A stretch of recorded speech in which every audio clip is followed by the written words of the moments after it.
satisfaction out of a screaming article in the War Cry than out of a page of Emerson about the Oversoul, this would not be because the page of Emerson is another and superior kind of literature.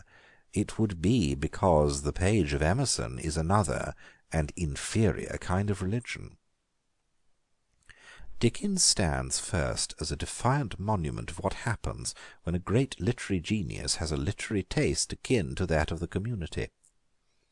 For this kinship was deep and spiritual.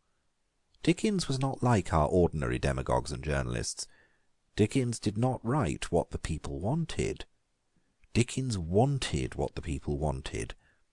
And with this was connected the other fact, which must never be forgotten, and which I have more than once insisted on, that Dickens and his school had a hilarious faith in democracy, and thought of the service of it as a sacred priesthood.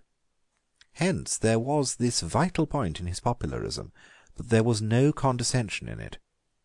The belief that the rabble will only read rubbish can be read between the lines of all our contemporary writers, even of those writers whose rubbish the rabble reads.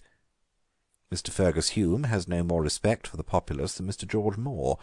The only difference lies between those writers who will consent to talk down to the people and those writers who will not consent to talk down to the people. But Dickens never talked down to the people. He talked up to the people.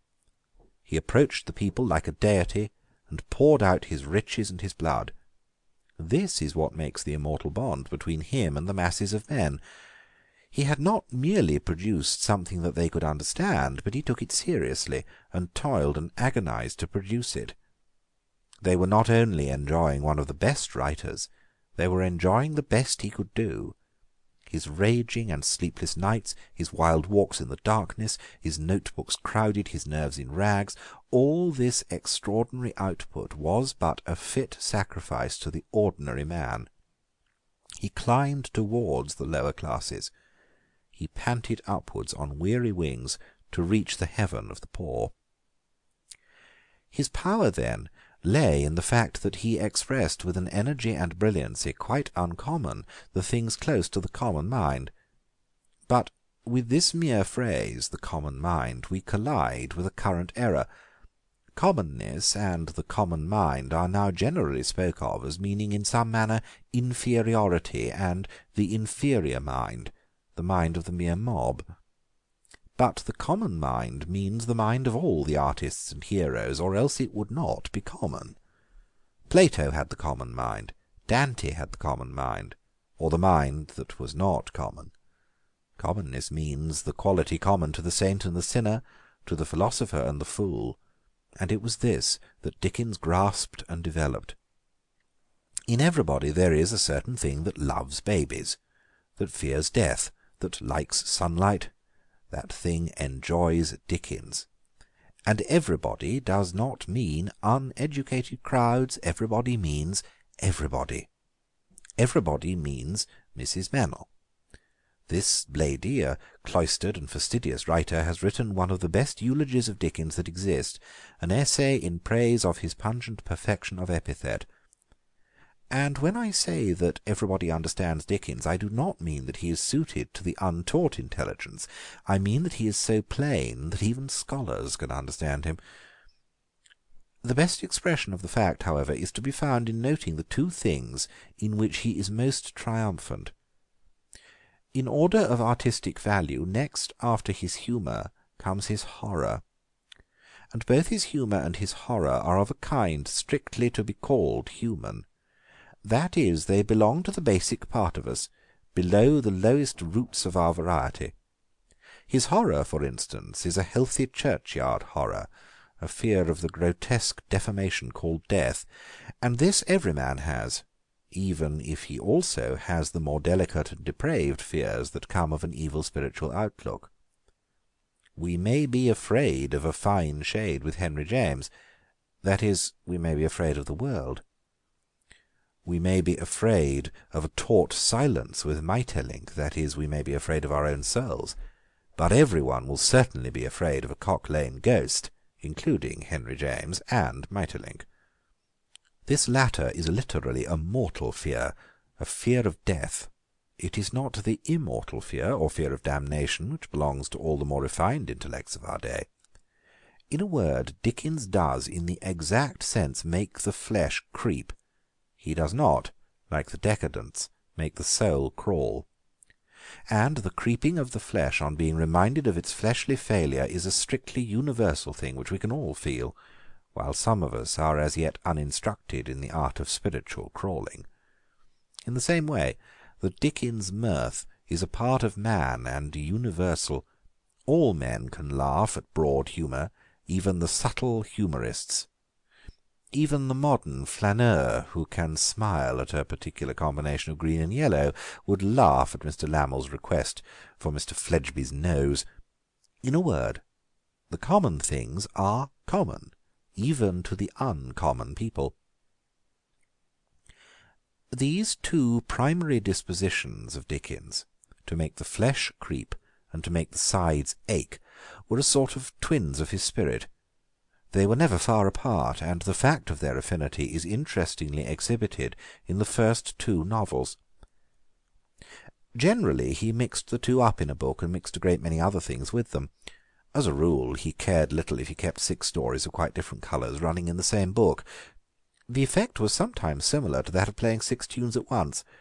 He does not mind the coarse, tragic figure of Jonas Chuzzlewit crossing the mental stage, which is full of the allegorical pantomime of Eden, Mr. Chollop, and the Watertoast Gazette, a scene which is as much of a satire as Gulliver, and nearly as much of a fairy tale. He does not mind binding up a rather pompous sketch of prostitution in the same book with an adorable impossibility like Bunsby.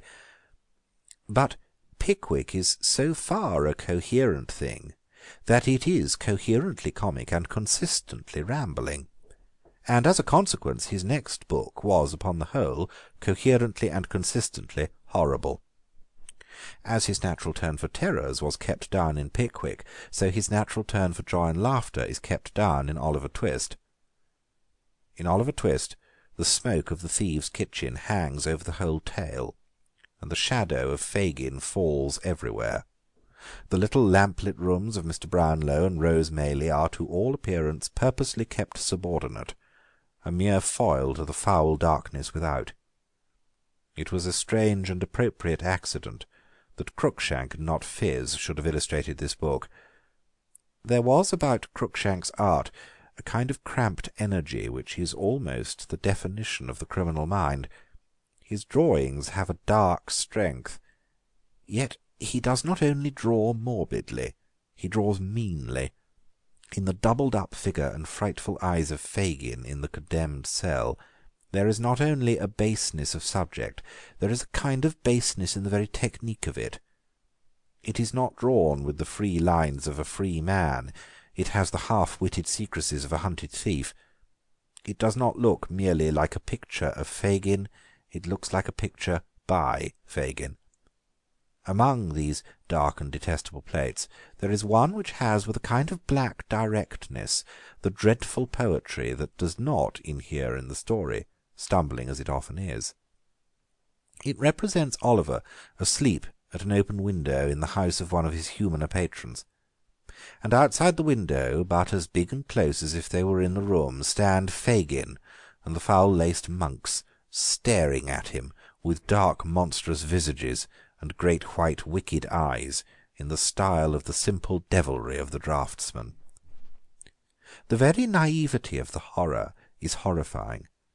The very woodenness of the two wicked men seems to make them worse than mere men who are wicked.